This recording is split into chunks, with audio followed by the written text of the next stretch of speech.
Olá, eu sou Lucila Nassif Kerbal e sou médica hematologista do transplante de medula óssea e terapia celular do Hospital Israelita Albert Einstein. Estou junto hoje com a Mariana Kerbal, ela também é médica hematologista e do transplante de medula óssea aqui da nossa instituição. E hoje nós vamos estar falando de 3 importantes estudos fase 3 que foram apresentados no ASH de 2021.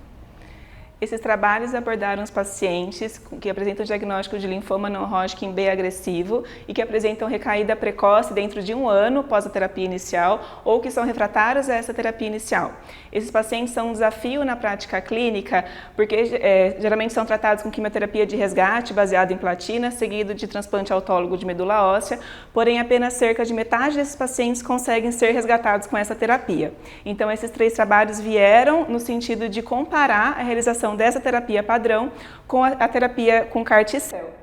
E aí, células CAR-T, eu acho que é bom a gente dar uma introdução, seriam as células linfócitos do próprio paciente que foram modificadas geneticamente para expressar o receptor quimérico de antígeno. Nesse caso, desses 3 estudos, a gente está falando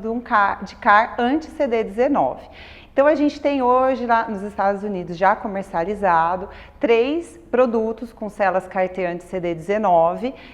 que são ambos contra o antígeno CD19, mas que são um pouco diferentes entre eles. Então a gente tem o Tizacel, que ele tem como domínio estimulatório o 4-1BB e o CD3-zeta. A gente também tem como domínio excitatório o 4-1BB o Lisocel, e diferente deles a gente tem o Axicel, que tem como domínio excitatório o CD28 e o 4-3-zeta. Então são 3 produtos diferentes e que ambos em estudos fase 2, já apresentados anteriormente, mostraram um resultado muito interessante para pacientes com diagnóstico de linfoma agressivo, que foram refratários ou recidivados após 2 ou mais linhas de tratamento.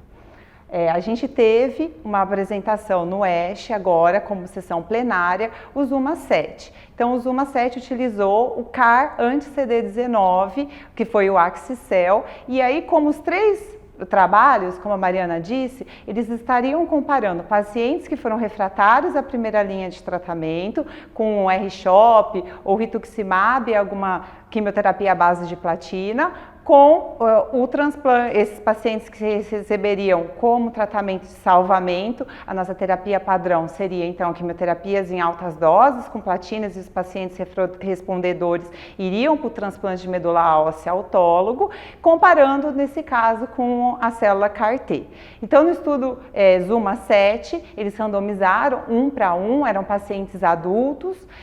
e aí o que a gente teve foi um resultado, uma sobrevida livre de eventos favorável em favor das células CAR-T, com uma mediana de sobrevida livre de eventos de 8,3 meses para pacientes que receberam células CAR-T, em comparação com 2 meses para pacientes que fizeram um tratamento com padrão, tratamento de resgate padrão. Em 2 anos, a sobrevida livre de eventos foi superior aos pacientes que tiveram tratamento com células CAR-T, de aproximadamente 40%, em comparação com 16%, e também representou numa maior resposta global a favor da terapêutica com células CAR-T, inclusive resposta completa, com o dobro de resposta completa a favor da terapia com células CAR-T. Mas a gente também teve outra apresentação oral que mostrou benefício a favor do tratamento com células CAR-T, que foi com o uso do Lisocel, no estudo Transforma. Isso, o estudo Transformer foi apresentado como apresentação oral no congresso. Ele teve algumas diferenças quando comparado ao ZUMA-7, que esses pacientes que foram submetidos ao CAR poderiam receber uma quimioterapia de ponte antes da realização do CAR, diferente do ZUMA-7, que eles receberiam apenas corticoide como ponte. E além disso, no Transformer, os pacientes no braço do transplante, que não tiveram refratariedade ou não atingiram resposta parcial, poderiam fazer um crossover para o braço do CAR-T. Então, com isso, nesse trabalho foram randomizados mais de 100 pacientes, mais de 180 pacientes, 91 pacientes foram randomizados para para o CAR-T ou para o transplante, e no braço do transplante, menos da metade dos pacientes conseguiram de fato receber o transplante. Muitos deles não tiveram nem a resposta parcial para conseguir para o transplante e foram para o crossover para o braço do CAR.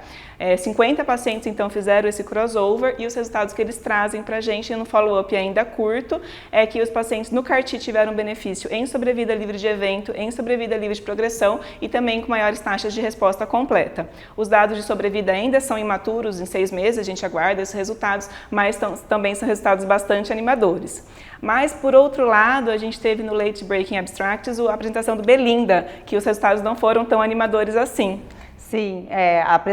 no estudo Belinda, em que se utilizou o Tisacel, a gente viu que pacientes que eram randomizados, 1 para 1 também, no estudo Belinda também